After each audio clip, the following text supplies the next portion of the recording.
The war had taught Commander Illyra Vey one absolute truth. When a human opens a door during wartime, someone dies. Her species, the Karel Dominion, had learned that lesson across 12 shattered star systems. Human fleets were relentless. Their soldiers were unpredictable. Their strategies bordered on madness. They did not surrender, did not negotiate weakness, and did not break under orbital fire. They endured. And when they counterattacked, entire armadas vanished. Now Illyra was the one cornered. Her cruiser drifted powerless in the debris field of the Scythron Belt, atmosphere leaking in silver ribbons into vacuum. Human boarding pods had punched through her hull minutes ago. Her crew was dead or captured. Her weapon implants were fried by EMP shock. She stood alone in the command corridor, back against the sealed bulkhead, clutching a cracked plasma blade that wouldn't ignite. Heavy footsteps echoed. Deliberate. Unhurried. A human. She closed her secondary eyelids and steadied her breathing sacs. Karel officers did not beg. They did not cry. The door behind her hissed open. She spun and froze. There was no armored war machine. No weapon aimed at her skull. Instead, a man stood there wearing an apron. An apron. He held a metal spoon in one hand and what appeared to be a steaming pan in the other. Dark hair tied loosely at the back. Sleeves rolled. No helmet. No visible weapon. He blinked at her. "Oh," he said mildly. "You're awake." She stared. He looked down at the pan. "Good. Dinner's almost ready." Middle, the impossible calm. She assumed it was psychological warfare. Humans were known for it. Confusion. Disruption. Emotional destabilization. "You will kill me," Illyra said flatly, raising her useless blade fragment in defiance. The man tilted his head. "Kill you? Why would I do that?" "You boarded a warship." "Yeah," he replied casually. "You boarded one of ours first." That was true. The Dominion had initiated this conflict. Resources. Territory. Miscalculation. He stepped past her without aggression, walking into the ruined corridor as if he were strolling through a garden. "You might want to sit," he added. "You're swaying." She was not swaying. She stumbled. Her balance failed as adrenaline drained from her system. The human moved fast, not violent, not threatening, just fast enough to catch her before she hit the deck. His hands were warm, not crushing, just steady. "Easy," he said quietly. "No hatred. No triumph. No cruelty." He guided her to a half-intact console and sat her down. The scent from the pan drifted toward her. Spices, oils, something roasted. "You're cooking," she said slowly. "Yeah." "In the middle of a battlefield." "Well," he shrugged lightly, "everyone's gotta eat." She watched him carefully now. Up close, she saw old scars along his forearms. Burn marks. Blade cuts. Someone who had fought. "Where is your armor?" she demanded. "Locker." "Your weapon?" He gestured vaguely behind him. "Somewhere nearby." He wasn't lying. Karel were adept at detecting micro-expressions. "Why am I alive?" she asked. He paused at that. Then he turned to her fully. "Because the fighting's over." She felt cold. "That is not possible." "The Dominion fleet retreated," he said gently, "after your flagship exploded." Silence filled the corridor. She had been the flagship commander.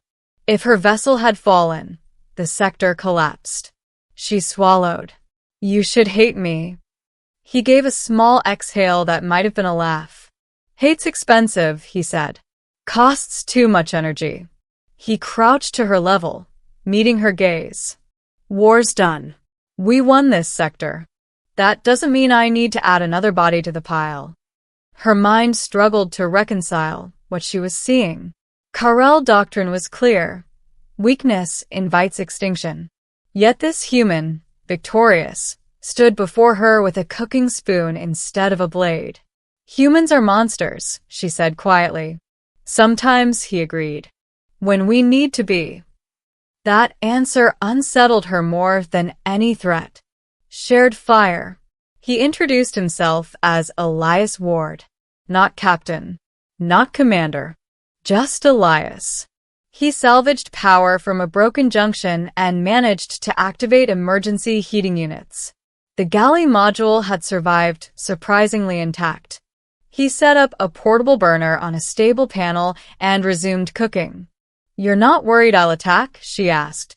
He stirred something that sizzled. "If you could, you already would have." True again. She hated that he kept being right. "What is that?" she asked, unable to stop herself. "Pasta." "Define." He smiled faintly. "Comfort food." She watched him move with precise efficiency, chopping, seasoning, adjusting heat. It was methodical, almost tactical. "You prepare food like you prepare for battle," she observed. "Same principle," he replied. "Timing. Balance. Adaptation." He handed her a metal container. "Try." "I do not consume enemy sustenance." "Suit yourself." He took a bite first. She studied him, waiting for toxins, for trickery. Nothing happened.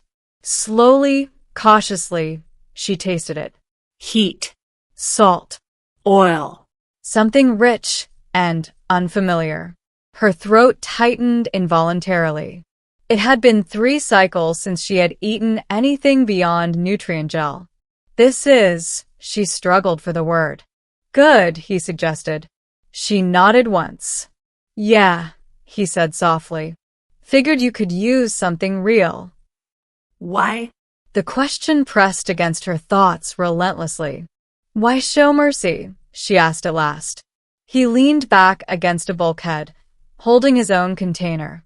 "Because someone showed it to me once." She waited. He hesitated, then spoke. "First war I fought in, I was 19. Angry. Thought we were righteous. We boarded a rebel outpost. I found a kid hiding under a table. Could have shot him." He stared at nothing for a moment. "I didn't." And he grows up, becomes a diplomat, signs the treaty that saves 1,000,000 lives. Illyra absorbed that slowly. "One choice," Elias said quietly. "That's all it takes." She felt something unfamiliar inside her chest cavity. Not fear. Not rage. Something heavier. Regret. The enemy changes shape. Hours passed. Rescue ships would arrive eventually, human ships. She would become a prisoner. Interrogated. Confined.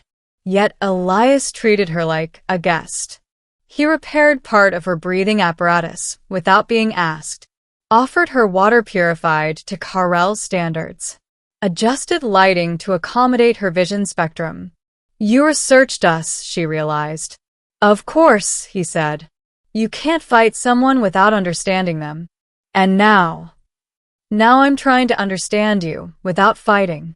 That struck deeper than any blade. "Your people invaded 12 systems," she said. "You conquered 20 before we met," he replied calmly. She stiffened. "Yes, we did." "And you thought you were right?" "Yes." "And now?" She didn't answer. Instead, she asked the question that had been haunting her since the door opened.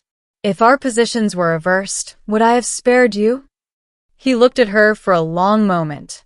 "No," he said honestly. The truth hit like impact. "No," she whispered. He didn't gloat. Didn't condemn. Just nodded once. "That's the difference," he said.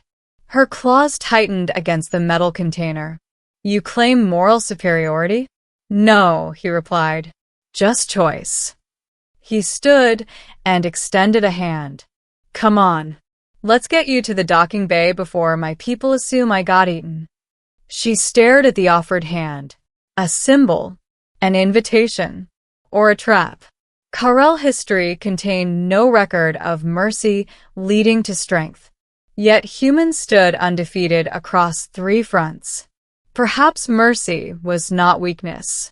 Perhaps it was strategy. Slowly, she placed her clawed hand into his. He didn't flinch. Turning point, the corridor of the dead. They walked through shattered hallways. Bodies lay covered in thermal sheets, Karel and human alike. Elias stopped at each fallen soldier, human or not. He bowed his head. Even to her crew. Why? She asked. They fought, he said simply. That matters. Her throat constricted again. Karel honored victory. Humans honored sacrifice. It was not the same thing. At the docking bay, human marines waited in full armor, weapons ready. They froze at the sight of Elias walking beside her, unrestrained. Sir, one asked. She's coming peacefully, Elias said. Medical first. Interrogation later. The Marine hesitated. She's a Dominion commander. I know. The Marine looked at Illyra, hatred barely restrained.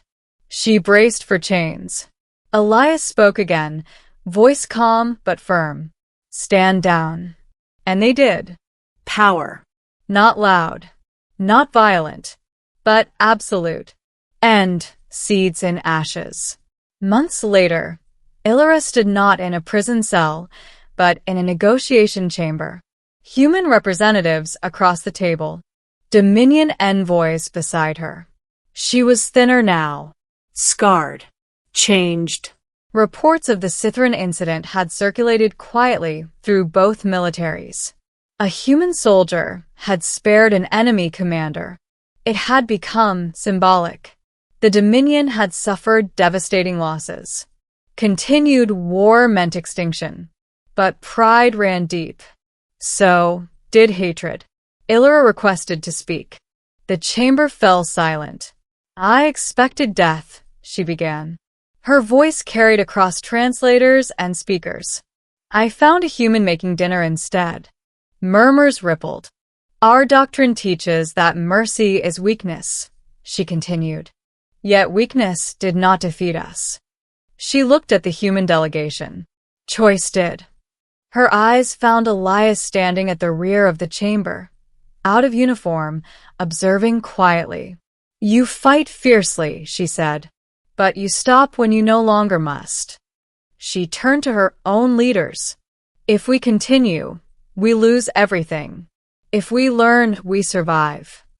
Silence stretched. Then, slowly, one Dominion elder inclined his head. Negotiations resumed. This time, not with threats, but with possibility. Epilogue, a different fire.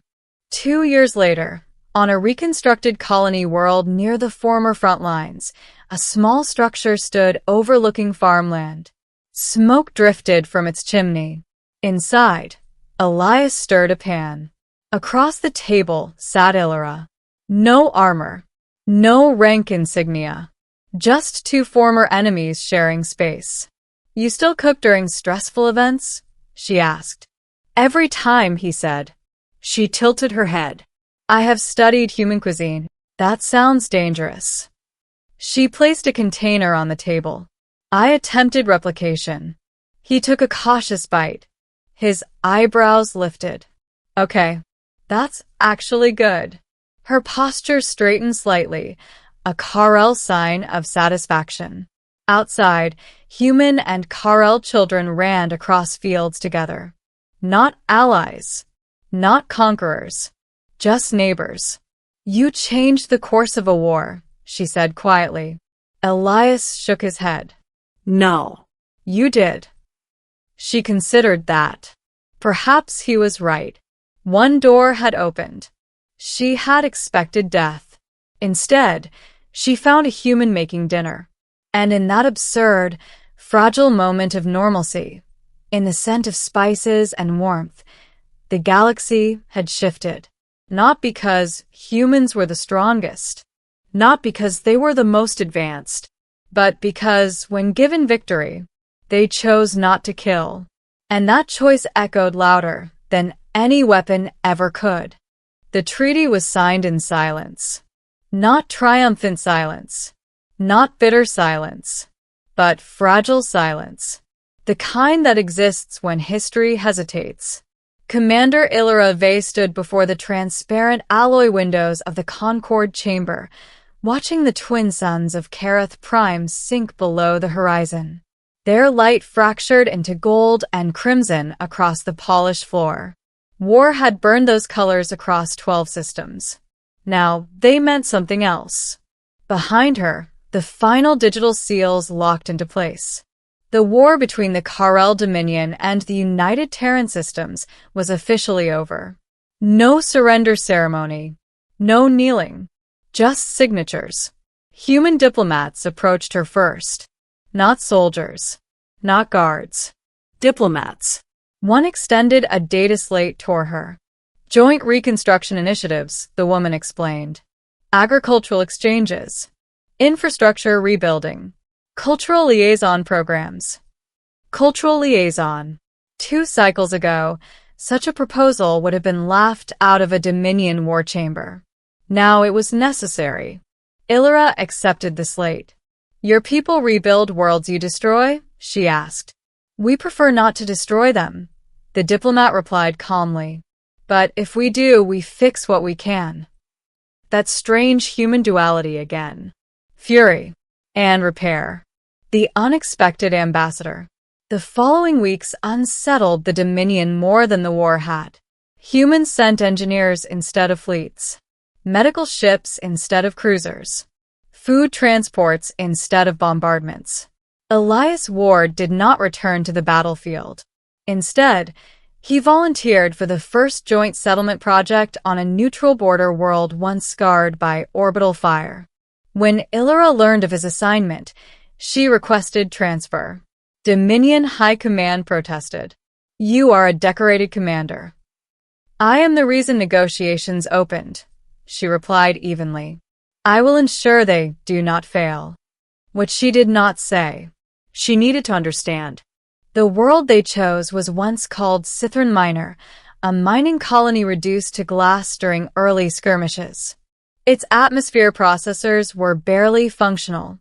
Its soil poisoned. Humans arrived first. Not with weapons. With tools. Elias stood at the landing site when the Dominion shuttle descended. He looked up as she stepped down the ramp. No armor. No blade. Just a simple field uniform. You volunteered, he said. Yes. He studied her for a long moment. You sure that's wise? No, she answered honestly. But it is necessary. A faint smile tugged at his mouth. Good enough. Rebuilding them possible. The first weeks were brutal. The planet resisted life. Toxic dust storms rolled across half-finished settlements. Machinery failed.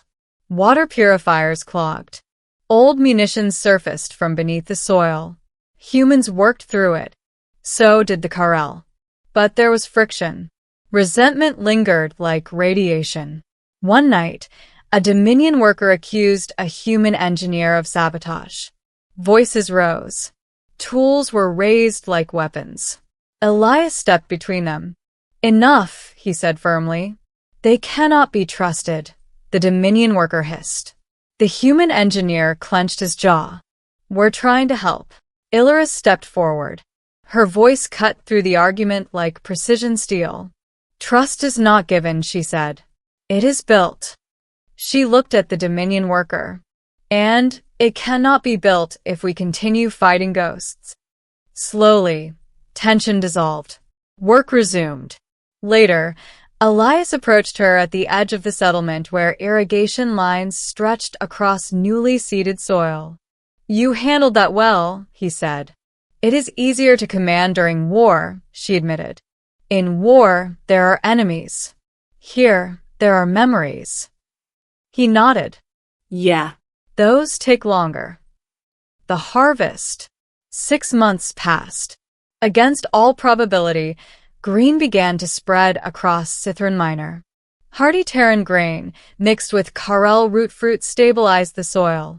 Atmospheric processors hummed at stable capacity. Children, both species, no longer wore filtration masks outdoors. The first harvest festival was modest. A shared meal beneath repaired stars. Humans brought music, strange stringed instruments and rhythmic percussion. Karel brought ceremonial light orbs that hovered above the gathering, casting soft bioluminescent hues. Elias stood at a cooking station again. Of course he did. Illyra approached, watching him flip vegetables in a wide metal pan. You continue to mark significant events with food, she observed. Best way I know how, he replied. She hesitated. There was a time I would have executed you. He glanced sideways at her. Yeah. I know. You do not resent that? He stirred the pan thoughtfully. I resent the war. Not you. She absorbed that. Why? Because people change. He handed her a bowl. And because you did. She looked across the field. Karel children chased human children between long tables. Laughter rose, sharp Karel trills blending with human shouts. Once, she had commanded fleets that would have burned such scenes into ash. Now, she protected them. The irony was not lost on her. The test. Peace is fragile. It was tested sooner than expected. A rogue Dominion faction, unwilling to accept the treaty, launched a surprise assault on the colony's orbital station. A single cruiser, outdated but armed, emerged from hyperspace without warning. Sirens wailed across the settlement. Old instincts surged. Dominion workers reached for hidden blades. Human colonists froze. Elias looked to the sky, jaw tight. They're targeting the station, he muttered. If that goes, debris will rain down here. Illyra's mind shifted instantly into tactical alignment. There is a surface-to-orbit defense array, she said. Unfinished. Can it fire? With manual calibration. He met her eyes. Then we calibrate. They ran. Through corridors still smelling of fresh alloy and soil. The defense platform towered above the settlement. Half-constructed, power conduits exposed. Karel technicians hesitated. That ship bears Dominion markings, one said quietly. Yes, Illyra answered. And it threatens Dominion children. Silence. That was enough. She climbed into the command cradle, claws moving across unfamiliar Terran interface panels. Elias worked beside her, rerouting power manually. Target locking complete, he warned. Compensating, she replied. The rogue cruiser fired first. The orbital station shuddered. Debris flared across the upper atmosphere. Now, she said. Elias slammed the final conduit into place. The defense array ignited. A beam of concentrated energy lanced into the sky. The rogue cruiser's shields collapsed in a burst of fractured light. Moments later, its engines detonated. The ship did not explode spectacularly. It simply broke apart, fell silent. The threat ended. Below, the settlement remained intact. Elias exhaled slowly. Well, he said, guest dinner's delayed. She almost made the Karel equivalent of laughter. Almost. Choice again. Dominion High Command demanded explanation. You fired upon your own people, an elder accused during emergency transmission. I fired upon extremists, Illyra corrected calmly. They would have destroyed civilians. They opposed Terran occupation. They endangered Karel lives. The chamber fell quiet. She stood tall. Peace is not betrayal. It is survival. The transmission ended without verdict. But no retaliation came. Not this time. Final scene, the same door.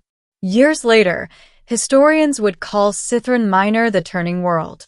The place where cooperation replaced conquest. But Illyra remembered it differently. She remembered a broken corridor. A door sliding open. Expecting death. Finding a human making dinner.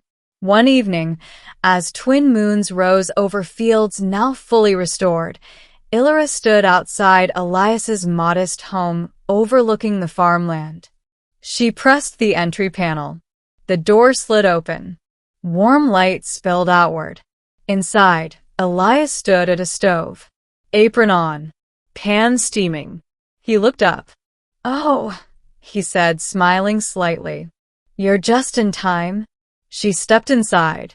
"No war reports?" he asked. "None." "Good." She studied the room. Simple, functional, alive. "You understand," she said quietly, "that had you chosen differently that day, none of this would exist." He shrugged lightly. "Maybe." "No," she insisted. "It is not maybe. It is fact." He turned off the stove and faced her fully. "Illyra, I didn't spare you to change the galaxy." "Then why?" He thought about that. "Because killing you wouldn't have fixed anything." Simple. Infuriatingly simple. She stepped closer. "In Karel doctrine," she said, "strength is dominance." And now... She looked out the window at the distant settlement lights, human and Karel homes interwoven. "Now I believe strength is restraint." He smiled faintly. "Welcome to the club." She tilted her head. "There is one thing I still do not understand." "Yeah. Why cook during battle?" He laughed softly. "Because no matter how bad things get, people still need dinner." She considered that deeply. War pauses for nothing. But life insists on continuing. That was humanity's greatest weapon. Not ships. Not soldiers. Continuity. Choice. Mercy. She moved toward the table as he served the meal. Outside, wind moved through tall grain fields grown from once poisoned soil. Inside, two former enemies sat down to eat. The galaxy had expected humans to conquer. Instead, they rebuilt. The galaxy had expected vengeance. Instead, they cooked. And somewhere, in the quiet space between war and peace, between hatred and understanding, a door opened. And this time, no one expected death.